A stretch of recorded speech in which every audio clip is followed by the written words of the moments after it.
Bismillahirrahmanirrahim. Elhamdülillah ve salatu ve selam ala Resulillah amma ba'd. Aldı bilen bizne barlık mahlukatlarının arasından insan kılıp yaratkan, insanların arasından Müslüman kılıp yaratkan, Müslümanların arasından güzel yurtimiz Şarkı Türkistan yaşaydıgan Uygur millet kılıp yaratkan Allah Subhanahu ve Teala'ga hamdlar olsun. Mücahitlarning, muhacirlarning peshvasi o'zining tug'ilib o'sgan yurti Makkadan hijrat qilib Madinaga chiqqan, Madinada siyosiy, iqtisodiy, e'tiqodiy hamma tarafdan kuchlanib, oxirida o'zining yurti bo'lgan Makkani fath qilib, g'albi bilan qaytgan payg'ambarimiz Muhammad sallallohu alayhi vasallamga Allohning rahmat salomlari bo'lsin. Bugungi darsimizning temasi vatan to'g'risida. Bu vatan degan so'z üç şərifdən tüzülgən iki boğumluq addi bir söz bolsunmu, lekin bu insan təsəvvür qılanmaydıgan nurgun katta hukumlarını öz içine alıdı. Vətən degen söz izzət, şan şərəf və insan qayarga barsa hər vakit özü bilen birge elip yürüdüğən kimlikten ibarettir. Vətən degen insan ösüp yetilgen, tərbiyeləngen, onun ahlakı, təbiyyəti və yönlüşüge təsir göstərən makandır. Hakikaten vatanni söyüş degan insonning asli tabiatiga o'rnagan, qiniga singib ketgan fitratdir. Chunki insonning o'sib yetilishi, tarbiyalanishi, tashkillanishi, aql kuch ilishida vatanning ta'siri baksturdir. Vatan degan insonning yetilish bo'shigi, jasorat maydoni, tinchlik qo'rg'onidir. Siyasi, ijtimoiy, iqtisodiy va boshqa ma'lum sabablardan vatanidan yiroqlashib ketgan kishilar vatanning o'ziga ato qilgan yaxshiliklarga javob qaytarish uchun samimiy tuyg'u bilan vatan sevgisi va vatanning erkinligini qo'lga keltirish yo'lida imkoniyat doirasi bo'yicha tirishchilik qilish kerak. İnsanның tinch, xotirjamlik tuyg'usida yashaydigan vatani bilan bo'lgan aloqasi xuddi o'zini, oilasi, mehribon onasi va boshqa yaqinlar bilan bo'lgan aloqasiga o'xshaydi. Vataniga xiyonat qilgan, vatan sevgisi bo'lmagan inson o'z onasiga xiyonat qilgan va onasini suymagan insondir. İnsan tabiiy o'zi yashagan, o'sib yetilgan, yaxshiliklardan bahramand bo'lgan muhitning ta'siriga uchraydi. İnsan vatan uchun, vatanda yashayotgan qarindoshlari, qo'lim qo'shnilari, urug' tuqqanlari, do'st birodarlar uchun o'tashga tegishli bo'lgan haq-huquqlarni kuchining yetishicha ado qilishga tirishchilik qilish kerak. Bir vatanda yashayotgan vatan o'g'lonlarining bir oila, bir ruh, bir tanga o'xshash zich uyushib, o'zaro inoq ittifoq bo'lib, bir-birini yaxshilikka yetaklab, nachar qilmishlardan cheklab, vatanni barliq ichki tashqi dushmanlardan, tajovuzchilardan va har qanday yomon niyatli kuchlardan mudofaa qilish uchun hayotini taqdim qila oladigan fidokorlardan bo'lishi bak muhimdir. Islom dinimi insonni vatanni sevishga, vatandan tanmaslikqa, vatanni jon tikib qo'g'dashga, vatanning tinchligi uchun chegara atrofini yaxshi muhofazat qilishga rag'batlantirdi. Peygamber aleyhisselam özü tug'ilgan vatanini yaxshi ko'rgan, ya'ni özü tug'ilgan vatani yaxshi ko'rgan Makkadan hijrat qilib chiqib ketadigan vaqtda Makka shahriga xitob qilib, sen shaharlarning eng pok va eng suyimlik bo'lgan shahrisan. Agar millatim, qavmim meni bu yurtdan chiqib ketishga qistamagan bo'lsa, sendan ayrilib boshqa yurtda turmaydim degan. Peygamber aleyhisselam bizning o'lgimiz, yo'lboshchimiz, yetakchimiz. Peygamber aleyhisselam özünün vatanni söydiğanlıqını ochiq e'lon qildi. Bizmo Peygamber aleyhisselamga ergishimiz ve onun ko'rsatmasi bo'yicha xizmat qilamiz. Oxirgi hayotimizgacha vatanni ozod qilish uchun kurash qilamiz. Erkin dunyoda yashayotgan har bir Uyg'ur o'z vatanini suydi, vataniga sodiq bo'ladi va vatani uchun jon berdi. Chunki vatan degan uning izzati, uning sharifi, vatan degan hammaga nur chachadigan bir quyosh bo'lib, quyosh bo'lmasa inson yashay olmaydi. Vatan degan hukm inson o'sib yetilgan, yashagan, dili va aqli ichilgan bir makondir.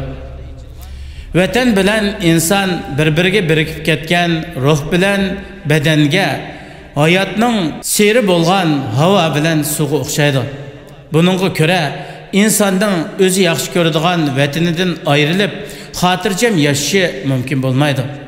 İnsan vatan tuprog'idan har qancha yiroqlashib ketsa-mu, u o'zining go'zal aslimlari, do'st birodarlari, urug' tuqqanlari qo'yib ketgan vataniga qaytmoqcha uning ruhi vatanida qoladi. Alloh taolo cheksiz hikmat bilan insonni zaminni to'g'ri shaklda gullantirish uchun zaminga izbosar qildi. İnsan shu zaminning boyliqlari, tuproqlaridan manfaatlandi. İnsanning vatanni suyishi, vatanning boyligini muhofazat qilishi, Alloh taologa loyiq ravishda ibodat qilishi bo'lsa, insonning shu zaminga izbosar bo'lganligini ro'yobga chiqarishdir. Vatandan ayrilish bo'lsa, azobning bir parchasi bo'lib, buni vatandan ayrilgan va vatansizlikning dardini haqiqiy his qilgan kishilar bilalaydi. Hatto uchar qush hayvonlarmi o'zining yashagan jangallari, o'rmonlari va tog'larni sig'inadi. Peygamber aleyhisselamның sahabilarımı Medine'ye hicret kılgan dastlabki vaqtlarda Mekke'ni sig'inib, Mekke tarafga qarab, "Qachonmi güzel yurtim Mekke'ga qaytib ketaman" deb urgan. Peygamber aleyhisselam bunu bilgandan keyin Alloh taolaga duo qilib, sahabilarning diliga Medine'ning ishtiyoqi, sevgisini ato qilishni, Medine shahrining hamma narsalarni barakatli qilishi va havosini saplashtirib berishni Allohdan tilaydi. Vatanni suyish, vatanni yaxshi ko'rish bu har bir insonning tabiatiga o'rnab ketgan, vujudiga singib ketgan tuyg'udir. Lekin shuni yaxshi tushunish kerakki, insonning vatan sevgisi Allohni, Allohning payg'ambarini va musulmonlarni yaxshi ko'rishdan yuqori bo'lmasligi kerak. Agar vatan sevgisi bilan din sevgisi qarama-qarshi kelib qolgan vaqtida din sevgisi vatan sevgisidan ustun turadi. Chunki inson o'zi o'sib yetilgan vatanda Allah buyurgan amal ibodatlarni ado qilishdan to'sqinlikka uchirsa, u vaqtda vatan sevgisini qo'yib Allah buyurgan amal ibodatlarni ado qilish cheklanmaydigan boshqa bir yurtga hijrat qilishi, ya'ni vatandan ayrilib chiqib ketishi kerak bo'ladi.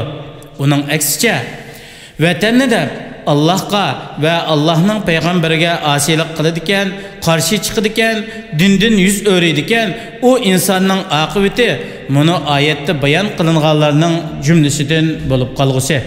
Alloh taolo mundaq deydi. Ya'ni oyatning tarjimasi aytqinki, agar sizlarning ota-onanglar, o'g'illaringlar, qarindoshlaringlar, xotinlaringlar, urug' tuqqanlaringlar hamda ulardan boshqalar tapqan mollaringlar, oqmay qilishdan qo'rqqan tijoratinglar, yaxshi ko'radigan uyinglar sizlar uchun Allohdan, Allohning payg'ambaridan va Allohning yo'lida jihad qilishdan suyimlik bo'lsa, ya'ni shular bilan bo'lib ketib Allohning payg'ambariga yordam bermasanglar, u holda sizlar toki Allohning amri kelgicha kutinglar. Allah fasik qavmni, ya'ni Allohning dinidan chek-chegarasidan chiqib ketguchilarni hidoyat qilmaydi. Allah Taala insonni zaminni gullantirib o'ziga ibodat qilish uchun paydo qilgan. İnsanning zaminda enondan boshqa xizmati yo'q. Ya'ni zaminni gullantirib Allah Taolaga to'g'ri shaklda mukammal ibodat qilish demakdir. Mushu oyat buni ochiq ifodalaydi. Oyatning tarjimasi: "Jinlarni va insonlarni faqat menga ibodat qilish uchun yaratdim. Ulardan men rizq tilamayman va ularning meni oziqlantirishni tilamayman. Allah Taala haqiqatan hammaga rizq berguchidir, qudratlidir. Allohning quvvati ortiqdir." Yana shuni eskartib o'tish kerakki, insonning vatan sevgisining iymon bilan aloqasi bo'lmaydi. Chunki kishilar orasida keng tarqalgan vatanni sevish iymonning jumlasidan degan so'z payg'ambar alayhisolamning degan so'zi bo'lmasdan, balki to'qilma o'ydirma so'zdir. Chunki vatanni sevish iymonning jumlasidan desak, bir vatan doirasida musulmonmi yashaydi va iymonsiz bo'lgan boshqa millatlarmi yashaydi. Ularning hammasi o'xshashla vatanni suyidi. Shuning uchun vatan sevgisi har bir insonning tabiatiga singib ketgan tabiiy sevgidir. Ammo iymon bo'lsa, Alloh taolo to'g'ri yo'lga muvaffaq qilgan kishilarda bo'ladigan ma'naviy sifatdir. Bu sifat shu insonning amaliy harakatlari orqali ifodalanadi. Shuning uchun İnsanның zeminga ve tuproqqa bo'lgan sevgisi insonni Alloh taologa mukammal shaklda ibodat qilishdan cheklab qo'ymasin. İnsan qaysi zaminda Allah razı bo'lgan shaklda amal ibodat qiladi ekan, shu zamin u insonning vatanidir.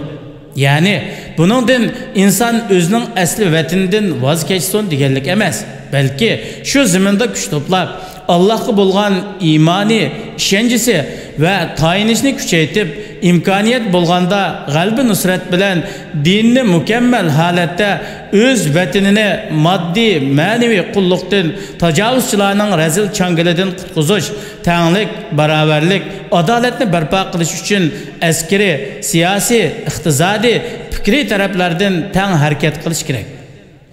Allah Taala hammalarni o'z yaxshi ko'radigan, rozi bo'ladigan amallarni qilishga muyassar qilsin. Mukammal iymon va haqiqiy vatan sevgisi bilan vatanni nijislarning yovuz changilidan qutqizadigan fidokorlardan qilsin. Allohning dinini ustun qilish uchun vatanni ozod qilish yo'lida hisobsiz jannatga kiradigan shahidlarning jumlasidan qilsin. Amin. Vassalamu alaykum va rahmatullohi va barakatuh.